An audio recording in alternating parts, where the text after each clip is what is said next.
Hi, this is Catherine, and welcome back to Taking Tea with Catherine. This is some lemon peppermint tea, which just seems to hit the spot today. This is Freddie, trying to make an appearance, but not quite making it. Freddie? Yep. You can almost see his little nose. I've decided to do the Recluse. Recluse. It's a word I can't say, apparently. So that's going to be helpful. Book tag today. And I thought it was very timely, and I think a lot of people are thinking that, but for me, it's going to be probably pretty timely anyway. Some people think I'm already kind of reclusive, and, I'm introverted. I have some amount of social anxiety. I love my alone time. I love an excuse to be alone for a day, 2 days, 3 days maybe. I'm not really the kind of person who needs to be on her own for a week, 2 weeks at a time. So I guess I'm not really. I just have tendencies, reclusive tendencies. I need to have a good amount of time on my own, away from crowds. And so some people might say, hey, this whole coronavirus, COVID, whatever it's called, novel virus going around, oh, that's, so great for introverts because they don't have to be close to people. They don't have to make a lot of physical contact with people, no more handshaking, no more, kissing on the cheeks, whatever. I mean, I never liked that to begin with, but I don't like the idea of using this kind of things as an excuse. I would really rather be in a place where people are healthy, and when I need to be alone, I can choose to be. Or just maybe a snowstorm. We didn't even have a snowstorm this year. But anyway, so, just to update you guys again on my situation. Well, okay, the cat thing, it's just too depressing to talk about. Janie has not come back. I've had another sighting, but it didn't seem to work out. So that's kind of sad. But that's really, sometimes you just have to accept things in life, whether you like it or not. I've decided to postpone my trip to London. It was supposed to be next week, and there just seemed no reasonable way to go there. Not so much to London itself, although, the UK has a lot of cases, so does New York. But it just didn't seem right taking that chance. Not only the fact that I could bring it back and be fine and get someone else sick, that would be terrible. But just even, that's enough. That's actually enough. And I have to be an unselfish person. And I am, But my other thought was, even if I was fine and even if I didn't get anyone else sick, there's kind of a thing now where you're encouraged, I think, to quarantine after traveling. I don't think it's an absolute requirement at my job, but it might be soon. And the thought of another week on my own at home after I come back from London isn't the worst, but it would probably be 2 weeks, and that would encompass certain events that I really don't want to miss. I mean, if things are canceled or changed because of what's going around, that's one thing, but if it's because I'm an idiot and decide I just want to have my trip. And besides, even if I went, and even if none of the quarantine things happened, just the stress of being there, even though I love London so much, the stress of being away and wondering if something bad was going to happen during that whole time. What's the point? That's not a vacation. That's rough. So the deal is, I haven't actually formally rescheduled it because I'm waiting to get the okay for the alternate week off that I'm putting in for, and that is in the autumn. And I don't know what's going on with my office. I don't like talking about work or making any commentary about work on social media, so I'll keep it low. But yes, I haven't heard an answer back yet, so I'm a little frustrated. I only just recently put in for the time, so I'm not going to get too crazy, because I know there's a lot going on. But, I'm the kind of person who likes to have things set. And, okay, I had this trip set and it didn't work out, but I like to have at least the alternative set. So I'm going to be anxious for a couple of days, or at least until that whole thing is settled. But, so yes, I still have the ticket for next week, but I'm not going. And, I think the change fee is waived. My friend, I was taking Delta, but it was a code share with Virgin, so it was like a Virgin plane. Virgin Atlantic plane, and my friend booked directly through Virgin, and so the change fee waivers are slightly different, so we're still working that part out too. It's not been fun. But if things go as planned, I will be going in September. It's going to take longer than I wanted to go back to London, because I planned to go last September and that didn't work out. Life happens. And but on the plus side, if this works out, this postponement, then I will not read as many of my London books like I've been doing recently, books about London, books that take place in London. I'll start that up in August then, and that'll be another fun little binge read for me, looking for the bright side in everything, as if we all survive this whole thing, not to be gloom and doomy. Doom and gloomy? Huey, Dewey, and Louie. All right, I am digressing big time, but I think this leads pretty well into the whole recluse, right? It's not recluse. Book tag. Unless maybe in a different accents it is. So Matthew at the Mayberry Book Club came up with this tag, which is a cool one, and it works for a lot of readers. A lot of readers like to be a little bit reclusive sometimes, so that's good. And the first question is a fun question. What do you look for in the ultimate bookstore in under an hour? Now here's the thing.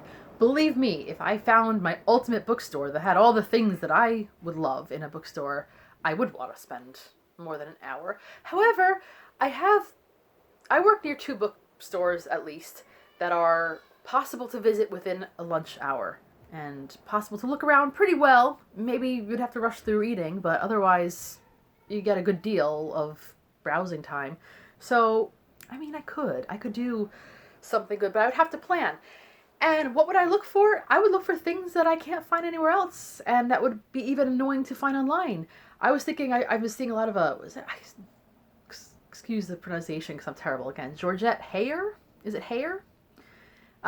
She wrote like Regency romances and I think mysteries at some point. And I was looking through books I read like about 6 years ago, and I read one of her books, Powder and Patch, and even then I had noted that it's really hard to find her books at the library. And I was looking online, and her books are kind of pricey just for books that have been around for a while.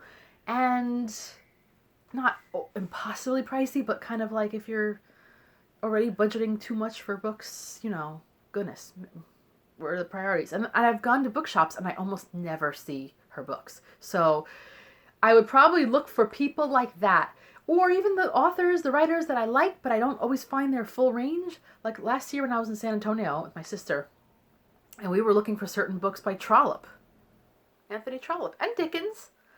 Both of them. We were looking for certain books that were somewhat well known, but they were hard to find. So I'd probably look for, when I say backlist, I mean backlist. Classics, but people that were great. Popular, but just hard to find now. So that's mostly fiction there. But I would also look for a lot of the nonfiction that I have a hard time finding. It would just really be focus. I probably have to do a plan of the writers I'm looking for and head for that area in fiction and look for that, and then go for any of the nonfiction history books that I haven't really gotten a hold of. Some of the nature writing. I have a lot of the nature writing that I really want, but nevertheless.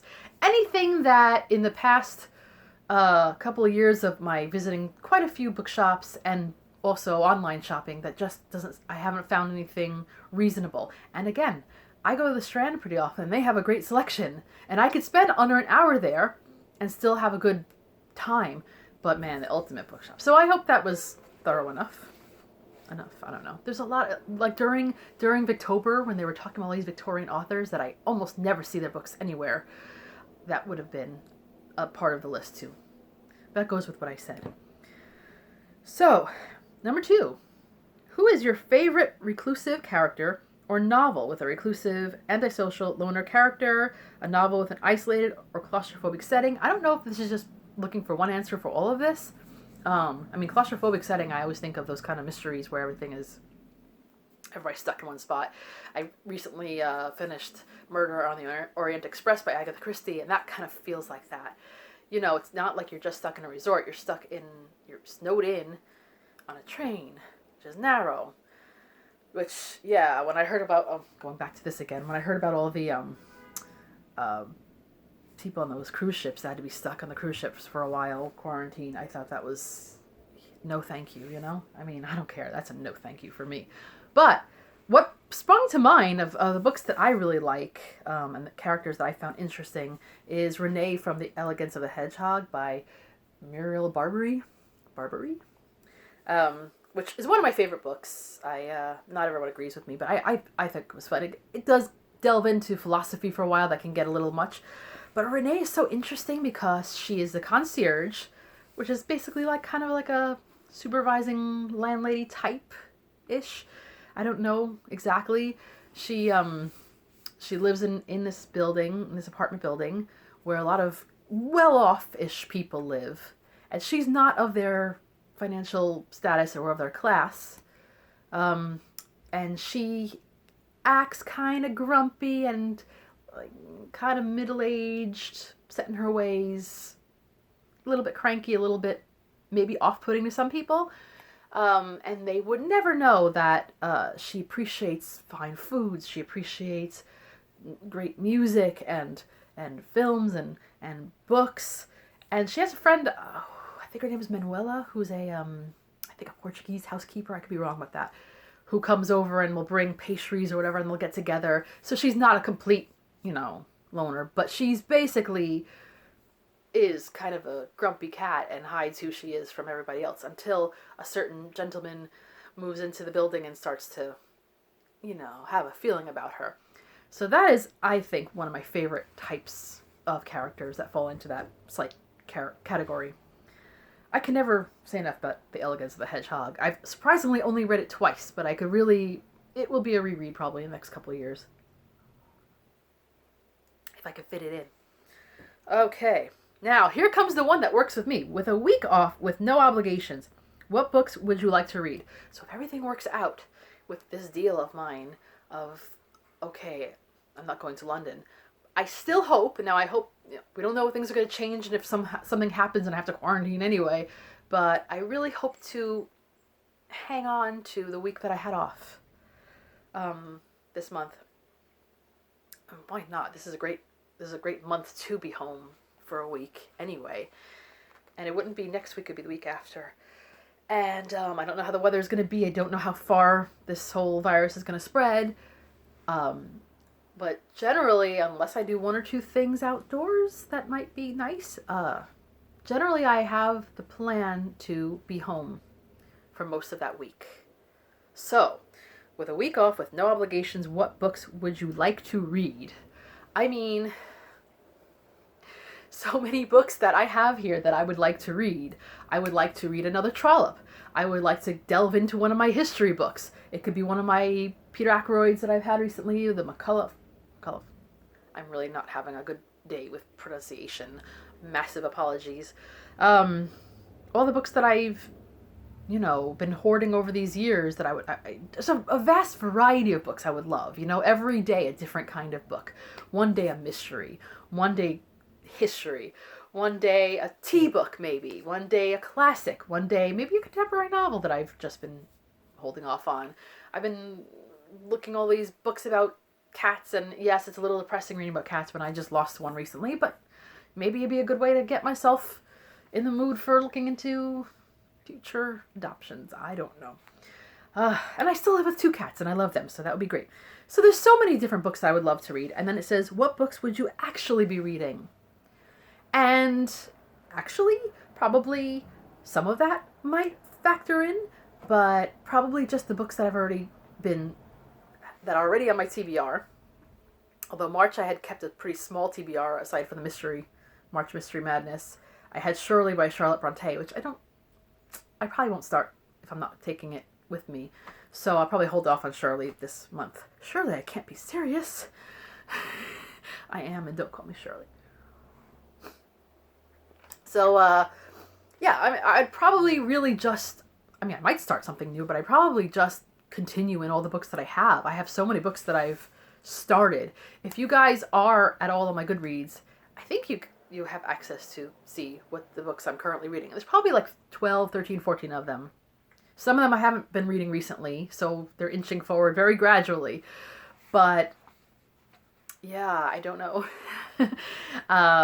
I have that problem lately, and I don't, like I've always said, oh, it's okay. You can read a few books at once. You can keep track of it. If you're the kind of person who can keep track of plots and different types of books, then go for it. Don't worry about it. But I do have too many at once open now. I feel like that kind of person who has all the tabs on their computer open, and it's just a bit much. That does tend to happen to me. So I think I would like to lessen it a little bit. So that's probably what I'll end up doing if I do end up being home for that week, for the most part. If I am, I have very few obligations that I know of. I have stocked up quite a lot with food. Not as much as some people have, but I have a good amount in cat food and some toilet paper. Not a lot. So it would be, honestly, if that's how things work out, if I could have a rescheduled trip sorted, that would be nice. And if I have that week off where I'm mostly at home, that is a good consolation prize for me for now. I have so many things I'm looking forward to reading anyway. Right? So, I hope you've liked this tag. I was going to tag other people, but I'm still not sure who's already been tagged. And, I would say any of you people who dream of a time on their own, but not necessarily in the way that's been happening recently, but just have, would just love a week to themselves, etc. So, yeah, I hope you've enjoyed. If you have any comments, if you have any answers to these prompts yourself, if you would like to comment, and if you've read The Elegance of the Hedgehog and would like to share your thoughts on that as well, because that's a book I always like to talk about. And yeah, that's it. If you like what you hear, subscribe. Always welcome. This is Catherine from Taking Tea with Catherine. Have a lovely tea-filled, hopefully health-filled day.